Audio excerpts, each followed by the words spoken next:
Boa tarde a todos. Vamos nos acomodando nas nossas cadeiras, né? E ficar tranquilinhos, né? Tem uns avisinhos antes que eu vou dar, antes da prece inicial, né? Está um pouquinho atrasado, porque a palestrante que vinha, ela faltou, talvez esteja presa no trânsito. Então, quem vai fazer, acho que é a dona Matilde, tá? Por isso que atrasou uns 5 minutinhos a mais. Mas, enquanto isso, vamos dando os recadinhos. Então, vai ter um chá da tarde com bingo beneficente, com desfile infantil, no dia 30 de junho de 2011, cai numa quinta-feira, vai ser às 13 horas, na Avenida Água Fria, no buffet Abracadabra. O convite é R$ 45,00, com direito a 3 cartelas de bingo. E crianças com 5 anos, até 5 anos, não pagam. E de 5 anos a 10 anos é R$ 25,00, tá? Então, os convites estão com a Sandra, das segundas, terças, quartas, quintas-feiras e domingo. É da Confraria Vitória Régia. E a Casa do Caminho que está também apoiando, né? E as atividades desta casa, segundas, terças e quintas, às 20 horas, às quartas-feiras, às 14 horas, sábado às 17 e domingo às 10, com a evangelização infantil, né? Quem precisar passar no plantão tem que chegar sempre um pouquinho antes para receber a orientação dos passes, se vai receber passe à distância por alguém que precisa também, né? E o trabalho social agora está sendo toda semana, né? Eles distribuem um café, né? De sábado, então todo final de semana, todo sábado eles estão distribuindo. E as 62 cestas básicas continuam no segundo sábado de cada mês. Por isso que quem puder contribuir sempre com algum alimento já ajuda a composição das cestas. E assim então, né? E também uma coisa importante que a gente queria lembrar é da prática do Evangelho no lar, gente. Porque assim, no plantão, se vocês passaram, provavelmente o plantonista deve ter dado uma orientação para vocês sobre isso. Que o Evangelho no lar é uma prática que fortalece o nosso espírito.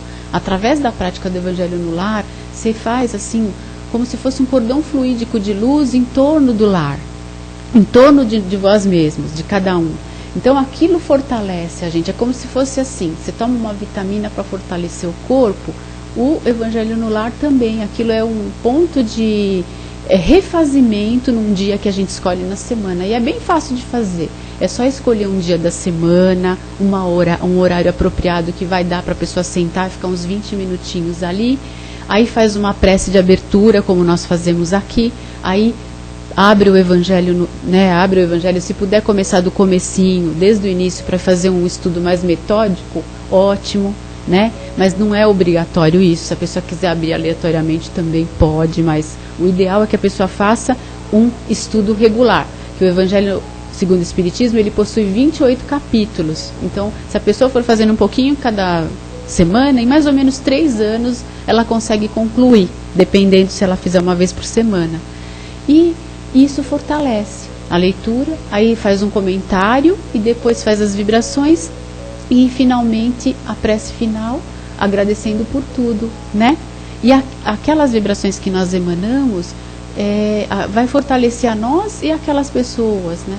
Se todo mundo fizer isso todo dia, cada lar, você imagina, todos os pontinhos de luz em todos os lares, né?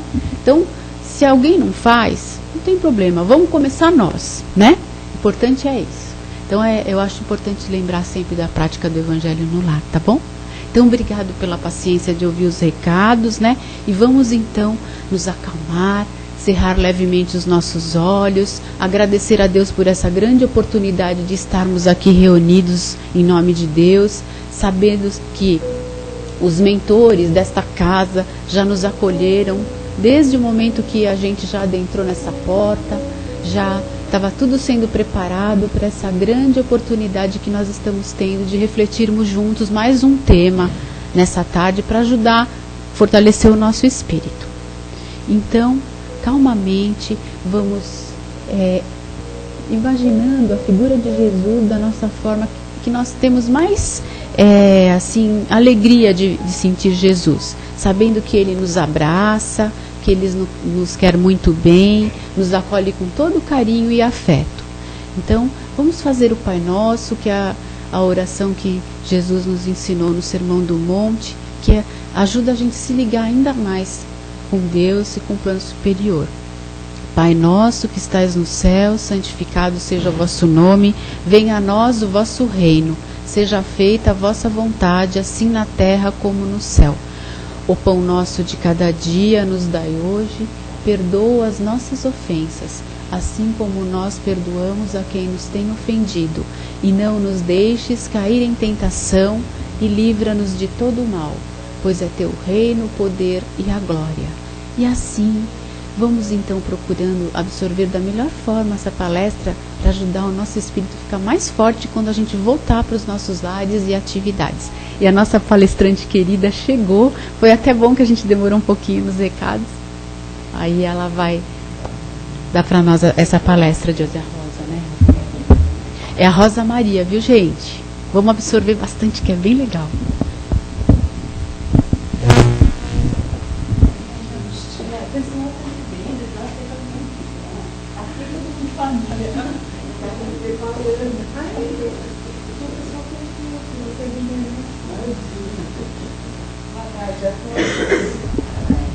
Obrigada pela paciência, desculpe, mas hoje o trânsito está angustiante. Acho que por conta do feriado. Então, as pessoas procurando sair de casa para tentar adiantar, né? Para passear e ali cria um pouquinho de dificuldade.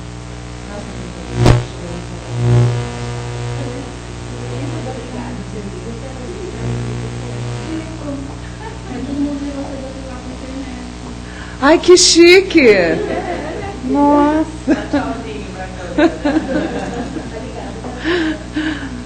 Então,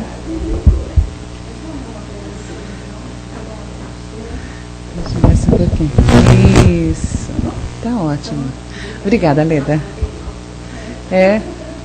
Então, boa tarde a todos mais uma vez. Agora para a câmera, né? Para sair bonito na foto, isso aqui, né? Ou no CD, que agora está tudo moderno, né? O tema de hoje que nos foi sugerido é angústia, né? E aí vamos ver o que fala o Bacelli, psicografando o irmão José a respeito.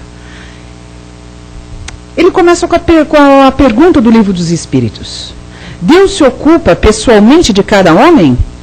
Não é ele demasiadamente grande e nós muito pequenos para que cada indivíduo, em particular, tenha aos seus olhos alguma importância?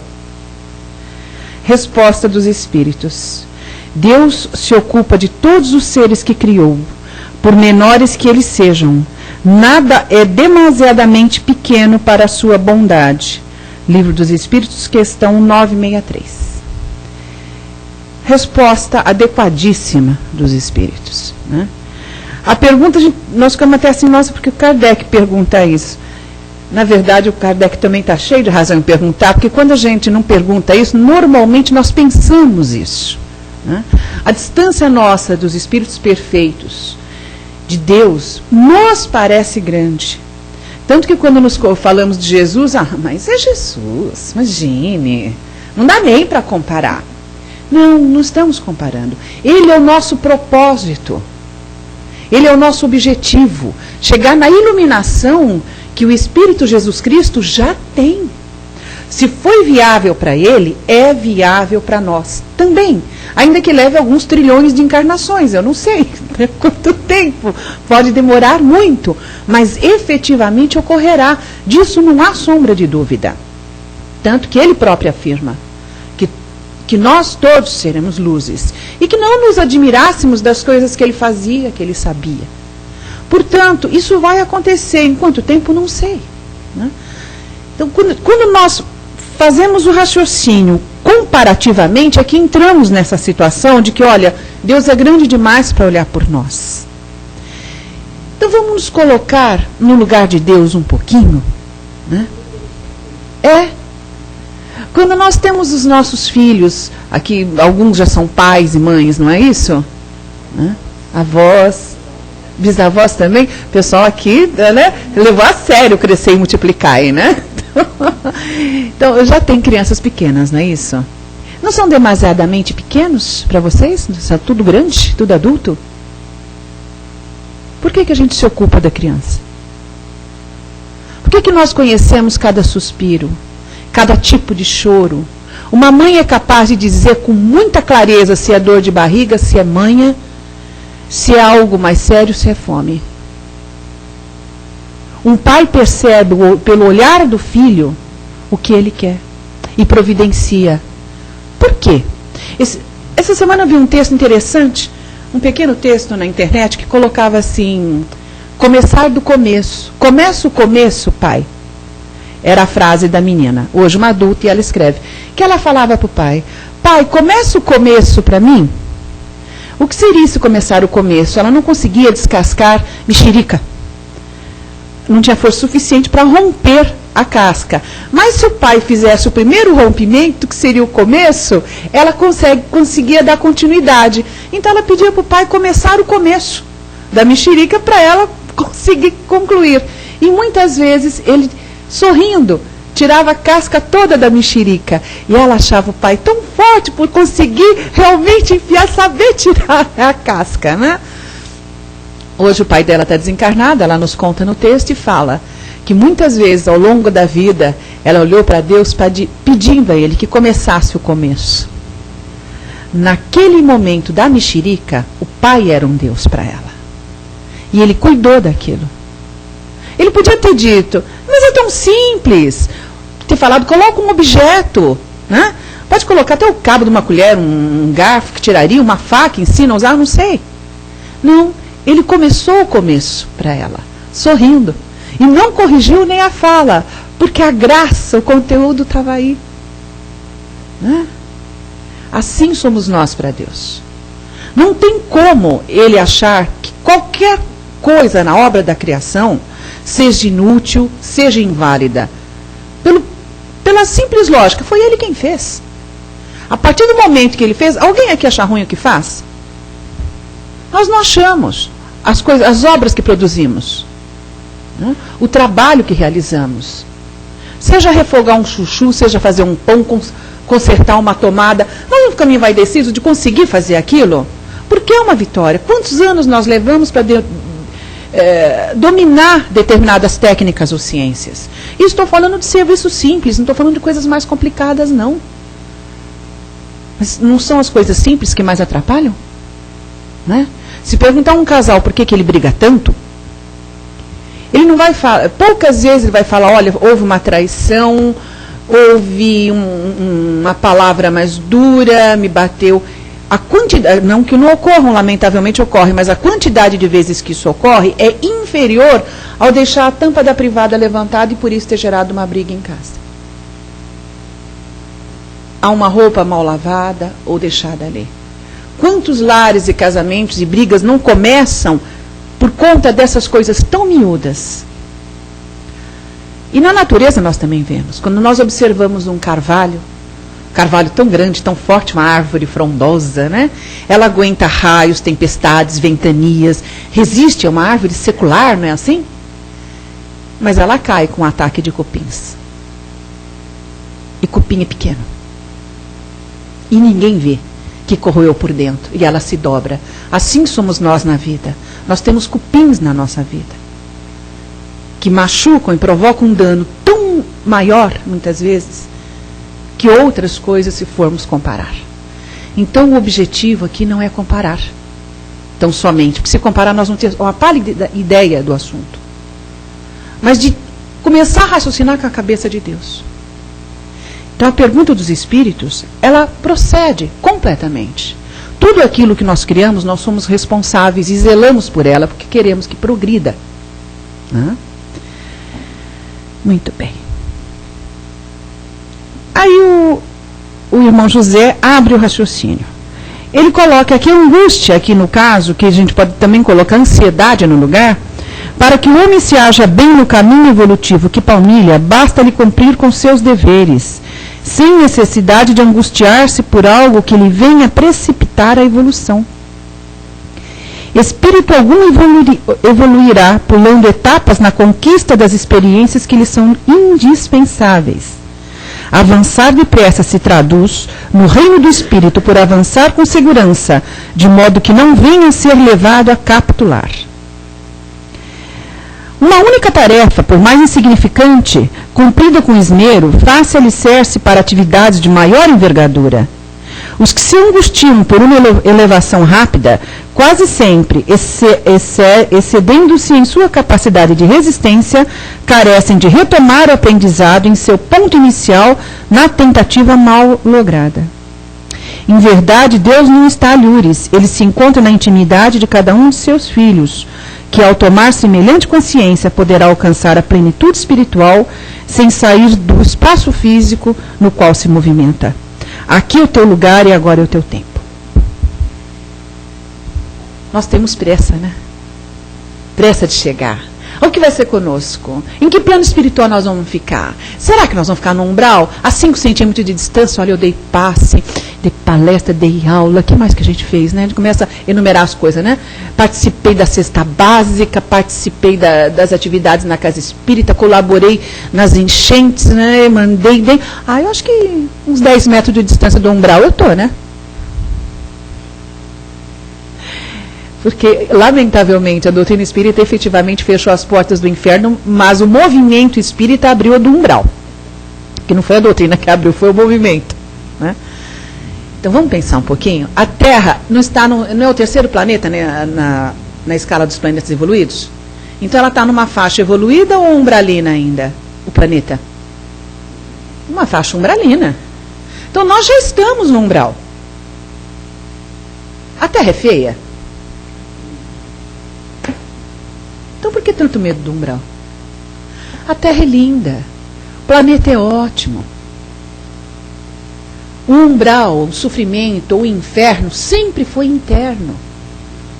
Nunca foi externo. Não tem uma posição geográfica onde coloca ali é a zona de sofrimento. Não, a zona de sofrimento está na nossa intimidade. Na mesma proporção que na nossa intimidade está o reino dos céus. É questão de escolha e de trabalhar. Qual dos dois reinos deve crescer mais? E se nós fazemos qualquer trabalho, em qualquer esfera da existência, na intenção de receber alguma coisa, para ficar bonito na fita, como o pessoal fala, já recebeu. Já fez sucesso, já está laureado, acabou ali.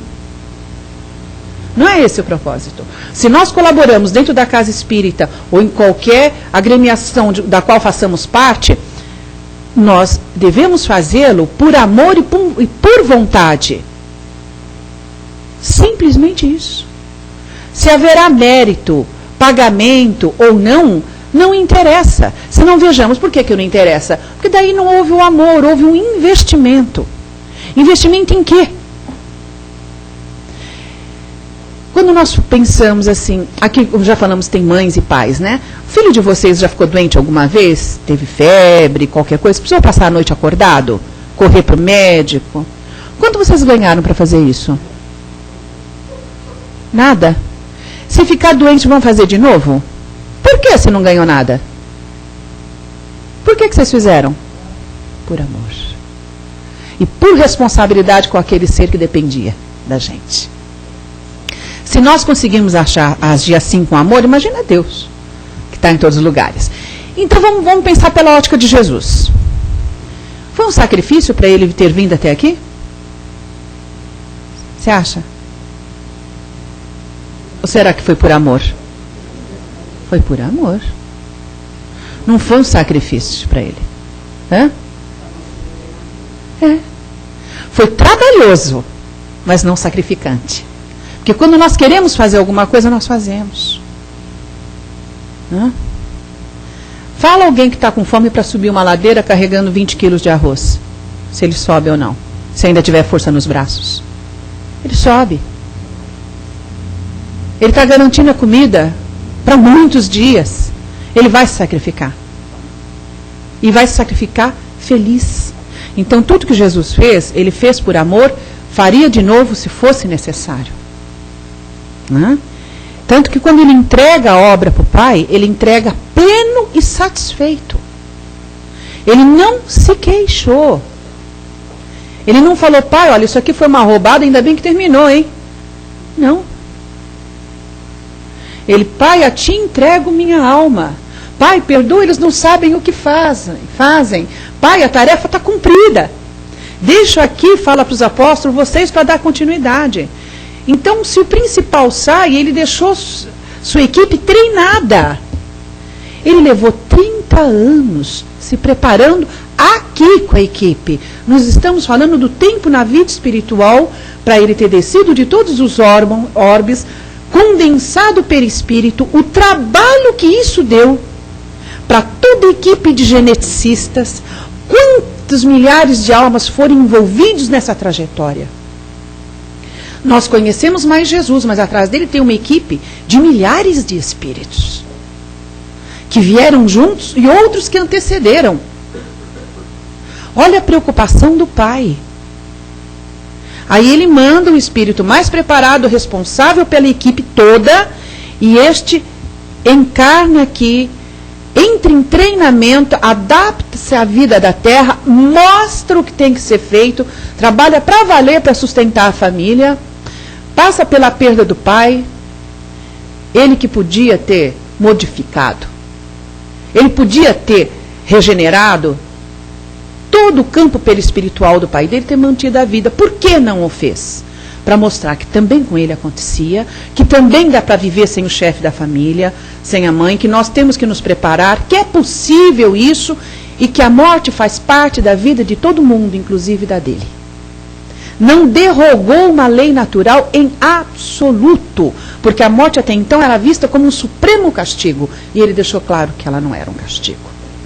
Ela apenas faz parte do quadro do nosso vaso físico neste planeta e fará em outros ainda. Chegará um momento com vasos físicos que não dispensarão essa necessidade, mas ainda nós estamos muito distantes dessa situação.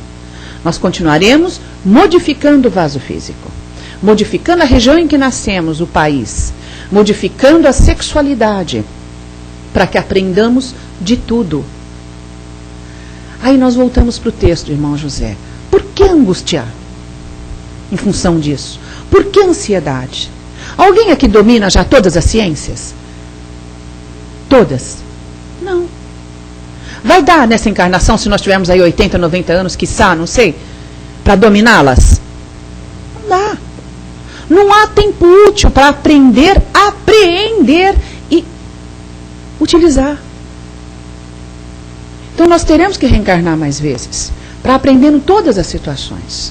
Ora, se Jesus já colocou, se a cada dia basta seu mal, então a tarefa que nós estamos realizando hoje, vamos fazer bem feito. Que seja cuidar de casa, que seja varrer a rua, que seja a rua mais limpa que nós tenhamos varrido. Que seja cuidar do neto, de levar para a escola, de cuidar de um marido, de um filho mais problemático, de ficar solteiro e cuidar dos doentes da família, de cuidar do filho da carne alheia. Seja o que for, trabalhando onde estejamos trabalhando, é o melhor local para nós naquele momento, é o necessário. Então vamos fazer isso bem feito, com vontade. E quando entregarmos o trabalho no final do dia, da jornada, cumpri, hein? Fiz o melhor que eu pude. Porque quem não tem dificuldade? Quem aqui já não ficou sem alguém da família? Quem alguém já não passou por uma doença com um quadro difícil de reversão? E muitas vezes sem reversão. E exercendo a ciência da paz porque está tendo paciência. Como nós seremos cientistas da paz se nós não aprendemos a ter paciência? Porque o cientista da paz ficou numa cruz. Ele já tinha a ciência da paz. Tanto que deu. A minha paz vos deixo, a minha paz vos dou. Ele já a possuía e estava em posição de doar. Nós estamos na posição de aprender a ter. E aí Deus coloca na frente da gente as situações para que nós lidemos com ela com a paciência. Mas então eu não estou lá indo muito bem. Vai fazer de novo. Ninguém vai enfiar o dedo no nariz da gente. Olha, eu te dei e você não quis. Não, ele não vai fazer isso. Jesus deixou claro como que o Pai age. Vá e não faças mais. Fez errado agora? Ok, corrige aqui e não faz mais isso. Nós corrigimos uma coisa, caímos em outra, sempre a mesma fala. Tá, vá e não faz mais. Aquilo nós já aprendemos. E vamos aprendendo as outras. Nós temos sim a eternidade a nosso favor. sem dúvida nenhuma. E temos também a consciência que aproveitar bem o tempo é bom para todos nós. Aí nós começamos a trabalhar em favor do futuro sem sofrer por ele, sem angústia, sem ansiedade. Tem uma frase que eu vi o De Luca falando uma vez, ele disse que o melhor que nós costumamos falar, né? O melhor da festa é esperar por ela. O pessoal fala isso, né? O De Luca diz que isso é ditado de ansioso. Que o melhor da festa é já estar nela, né? Não esperar por ela. Isso é coisa ansiosa. A gente fica esperando tanto, se prepara tanto. Convida uma mulher para sair. Gente, é um tormento, né? A gente começa a escolher roupa, o guarda-roupa inteiro não serve. Aí vai fazer unha, vai fazer cabelo, depila, faz um monte de coisa, né? Se prepara, é uma angústia. Se coloca em roupas que se sente super mal, né? Só para ficar chique, bonito, impressionar o bonitinho, né? Basta pôr os olhos nos homens e nas mulheres no shopping. Eles normalmente estão de bermudão, sábado e domingo, um sapato, uma sandália, bem confortável, os dedos todos soltinhos, uma camiseta larga, aproveitando o quê? O passeio, o encontro local. Sabem viver nesse aspecto muito mais do que a gente. Aí nós estamos lá num sapato bico fino que está mastigando a unha, né? Numa meia fina que vai romper a qualquer momento, preocupadíssima, não sei que tanto de horas fazendo escova, chapinha, torcendo para não ficar úmido, senão arrepia tudo, né?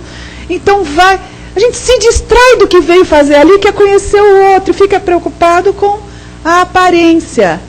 Ficou ansiosa com o encontro e quando chegou não aproveitou. Né? Porque se o outro for gostar da gente, ele vai gostar do jeito que nós somos. Né? Alguém aqui acorda bonito? Acho que não, lá em casa também ninguém. Ninguém. Oh, um horror! Né? E nós gostamos do outro. Ai, é uma fofura, né? Mas fedido, cheirando a Cândida. Você abre a fralda, é aquela amônia que sobe. Só que nós vamos envelhecendo, vai se estragando, né? Agora, quem gosta, gosta de cada ruga, gosta de cada jeito. Aceita o outro, porque também está se modificando, e ele quer o que é aceitação. Só tem aceitação só é aceito quem também aceita, porque é um caminho de duas mãos. A reciprocidade. O pessoal acha, eu não aguento mais fulano, eu vou me separar. Estava escutando a Ercília Zílio falar isso hoje cedo, ela tem razão. Né? Gente, é um casamento que ainda tem lenha para queimar, foi o termo que ela usou. Reinventa, reinveste. Ela falou, não é que eu seja casamenteira, ela como psicóloga se coloca nessa posição. Né? Mas é muito difícil recomeçar com as mesmas bases. Porque quando você se separa, se a mulher não tem renda, ela vai ficar com 30% da renda de pensão, que muitas vezes vai ter que brigar por esta pensão. E vai ficar com o filho, tendo toda uma estrutura para manter, ganhando menos. O homem vai se ver privado da companhia do filho, vai ter um compromisso financeiro com aquele grupo, acaba se sentindo uma carteira andante, perde a situação de opinar, de interferir. Acaba sendo roubado no que tem de mais importante para qualquer filho, que é a presença. Então é importante quando a gente se separa, não denigrir aquele de quem se separou, ou aquela. Porque aquela criatura é mãe do seu filho, é pai do seu filho. E ele ama aquela pessoa. O problema que existe é entre o casal. Não a criança, o jovem. Ele não tem que interferir nisso. Tampouco dá opinião e partilhar nas brigas. Quem tem razão ou quem não tem. É outra pessoa, é outro relacionamento. Ele não veio em função daquele casamento. Ele existe naquela estrutura daquele lar como um espírito de evolução que escolheu aquele casal para a paz, que o aceitaram, e a incumbência de todos, crescer junto. Então, quando houver a separação, por motivos que hajam, quaisquer que sejam eles, preserve-se a integridade emocional do filho, sem denegrir pai e mãe. Essa é a proposta. É mais do que parir, é crescer e colocar em pé. Não é isso? Antes da separação, há que se ver o seguinte: tem possibilidade? Há interesse? Tem amor? Então vamos lutar. O Divaldo conta um caso que eu não sei se eu contei aqui da outra vez. Uma moça que era casada com um capitão. Não. Ele era da guarda montada lá no norte, mas o danado era namorador, Matilde. Terrível. E ela então resolve se vingar dele. Né? Ela se mata. Grande vingança, né? Muito bem. Passam-se os anos, ela consegue o reequilíbrio no plano espiritual, fim das... arcano com as consequências, enfim. Já estava apta ali até a atender o ex-marido. Haviam se passado um pouco mais de 60 anos depois disso, depois do ato dela. E era a primeira vez que ela o viria naqueles 60 anos. Ela estava tão contente. Ia lá para ajudar. Olha que maravilha. Ele estava doente, ela foi tão feliz. Mas ela esqueceu que aqui na Terra a lei da gravidade faz efeito, né? 60 anos no plano espiritual é diferente do que 60 anos aqui no vaso físico, né? Então, quando ela entrou na casinha de morava e viu lá no catre um velhinho, todo encarquilhado, com mal de Parkinson, ela olha para aquele e fala: mas foi por isto que eu me matei. Muito bem. Ela provocou a separação. Eu pergunto, tinha amor aí, gente? Nunca é amor.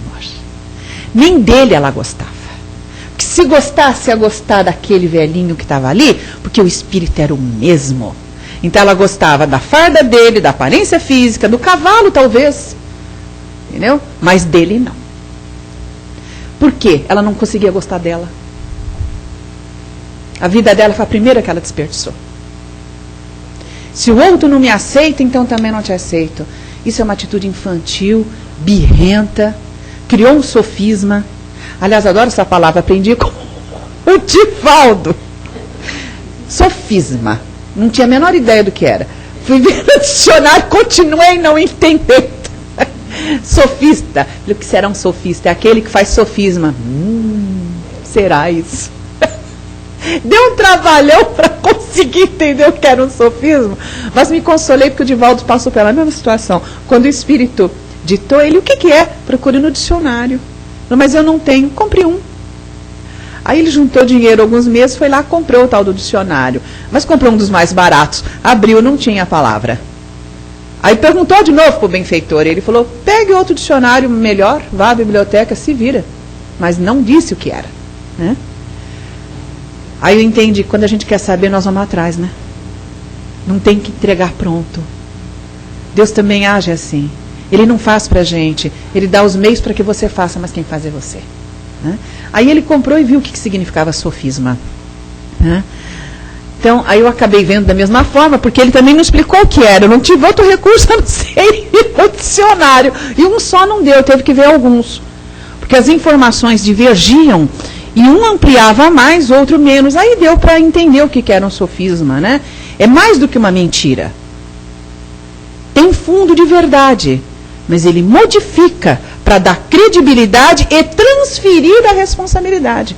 Então é um exercício mental grande que se faz para justificar o injustificável. Né? Ele é uma coisa arquitetada. Então quando começa com muitas assim, explicações, eu já fico lá um sofista. Tem até um fundo de verdade, né? Eu tenho um conhecido aí, há 7 anos desempregado e está dando muito trabalho. E ele reclama dos 7 anos desempregados. Ele tem razão. É muito difícil ficar 7 anos sem emprego. Todavia, não dava para mudar de profissão?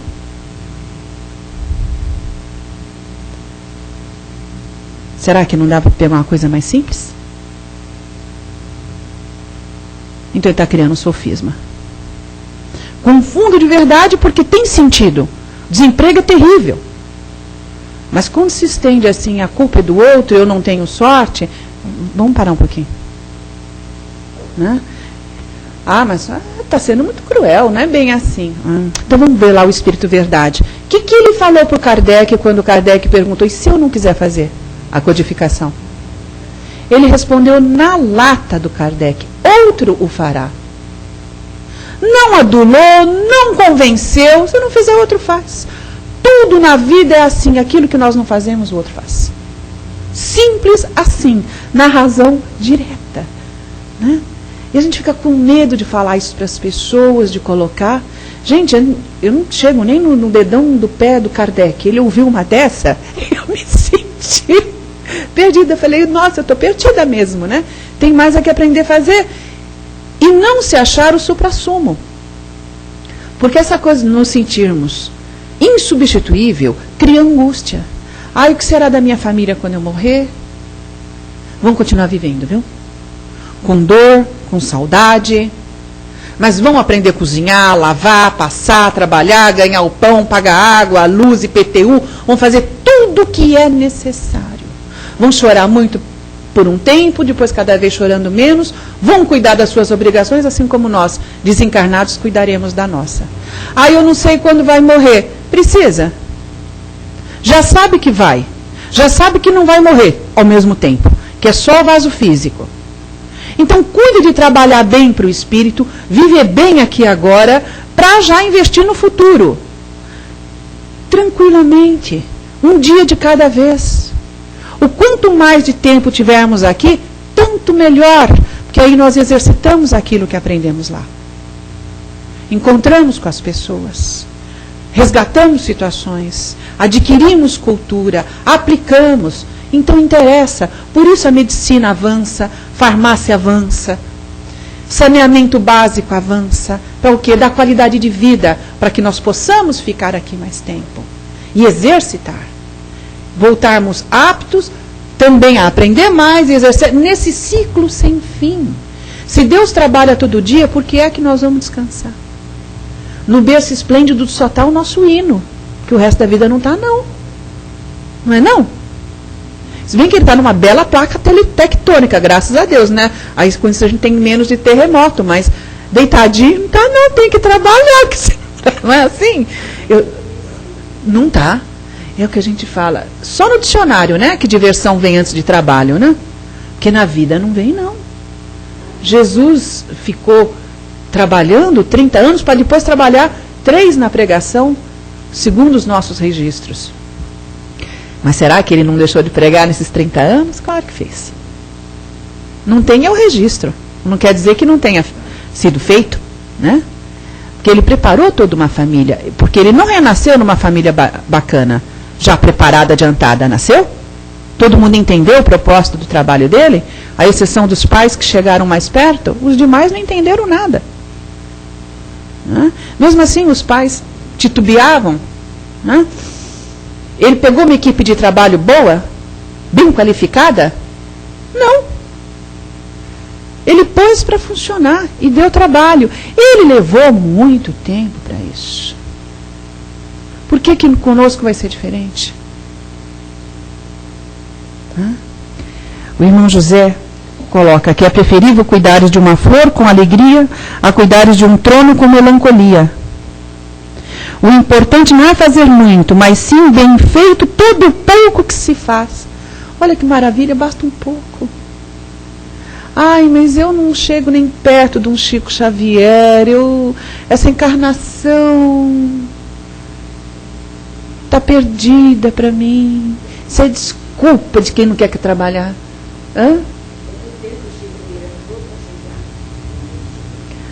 Só para passar aquele mal do olho, 2000 anos. Que se ele furou o olho do Emmanuel lá, ainda quando Jesus estava encarnado, ou recém-desencarnado, ainda furou a mão de outrem sem saber que era o pai dele, e resgata essa situação perante a consciência dele e perante os fluidos vitais do planeta, 2000 anos depois. Por quê? Porque era quando ele tinha condições de arcar com aquele compromisso.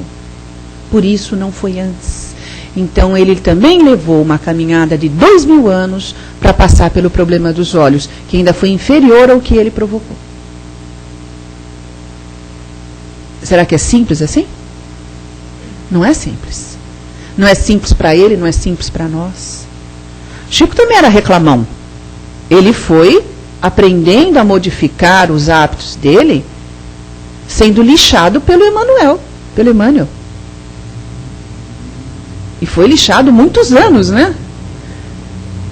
Ficou um primor, reluzia, afiadíssimo. Mas levou anos para isso.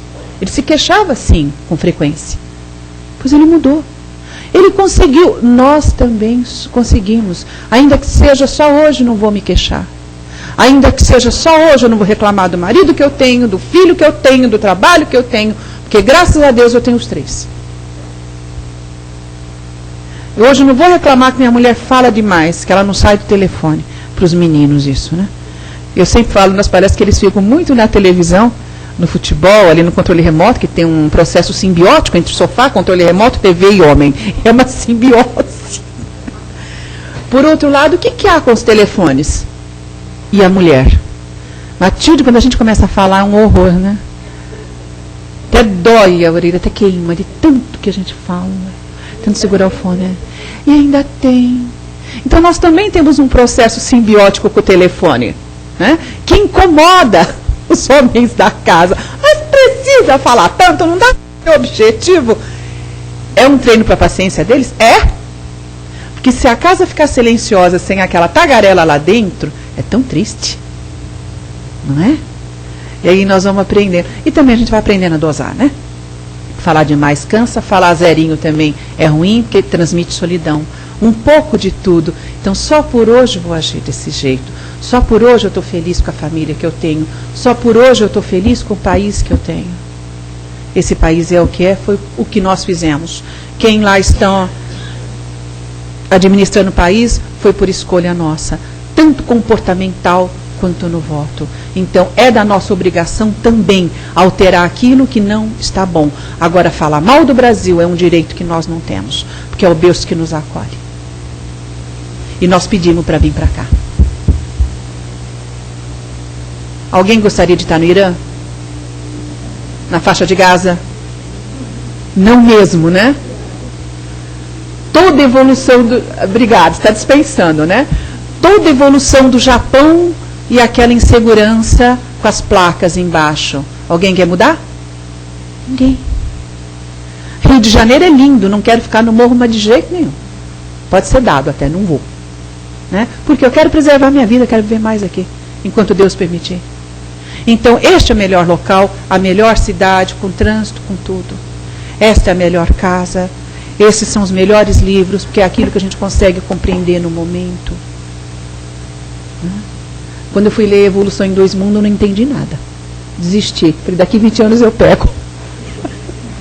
É difícil, eu não tinha compreensão para aquilo. Para outras pessoas não é. Então, tudo a seu tempo. Sem sofrer.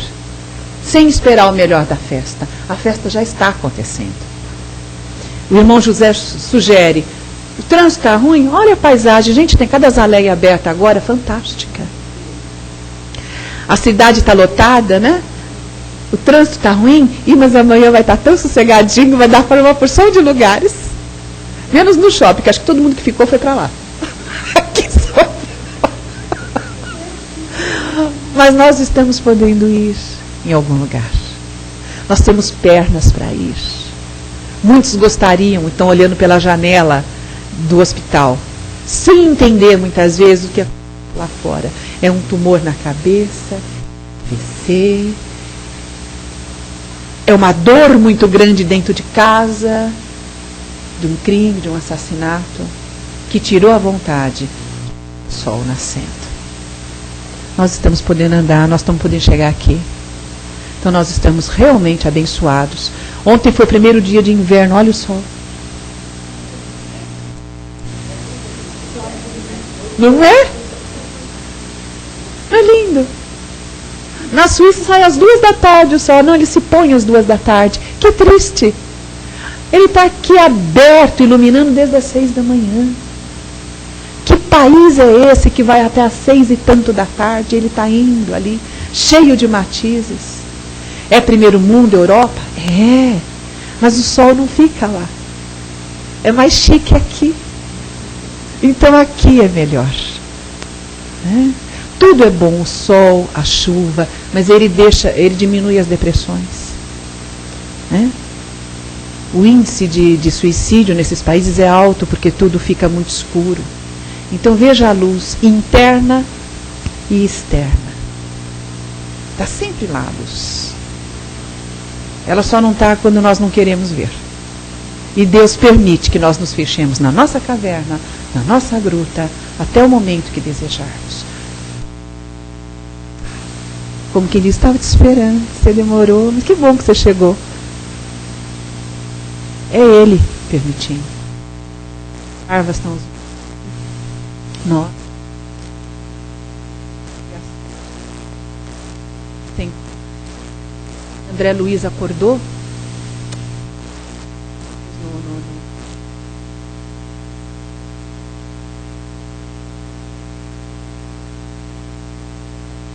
Pela permissão dele. Assim é Deus, Ele está até nos infernos da nossa alma.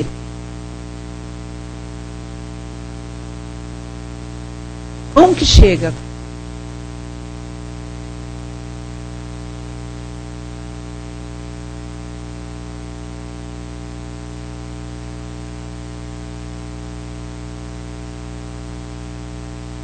Tá.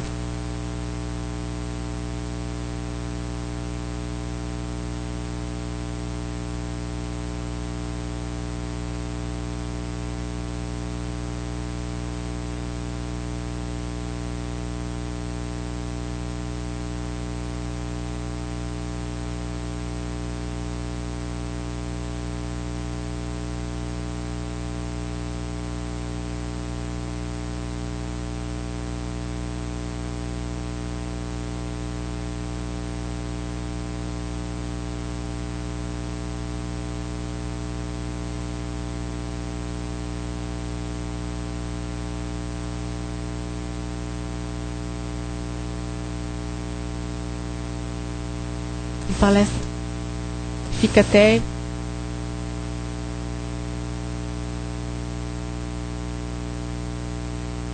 gente também, né? Isso.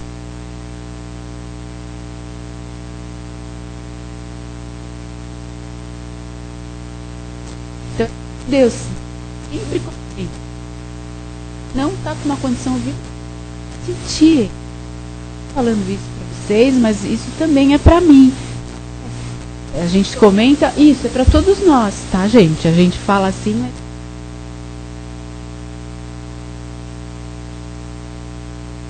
se não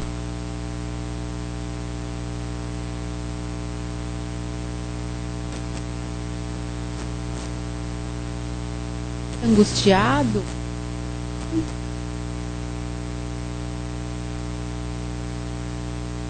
ora. Corpora. Eu quero dando para baixo. Só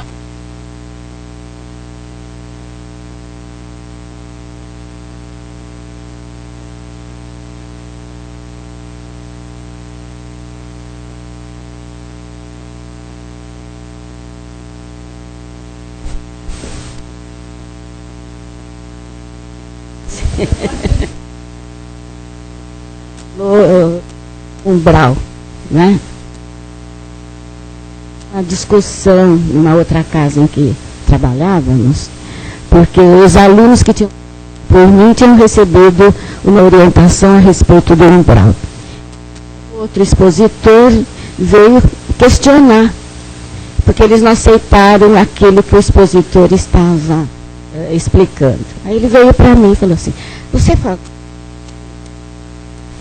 Eu falei, o que é que você entende por umbral? A porta, é uma passagem. Então,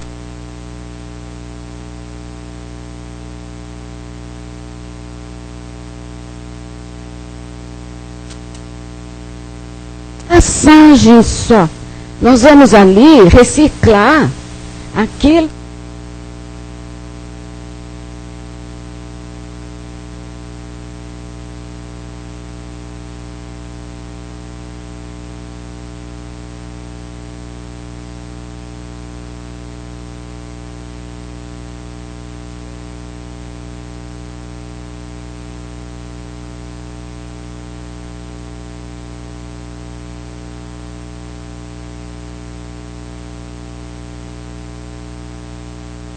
Vamos aí.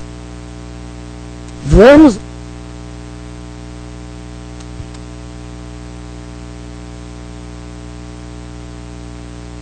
É só isso.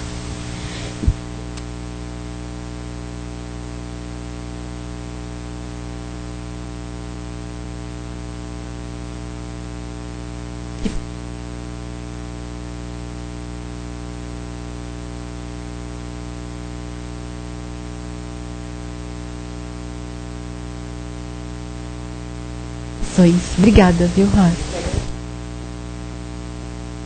Assim.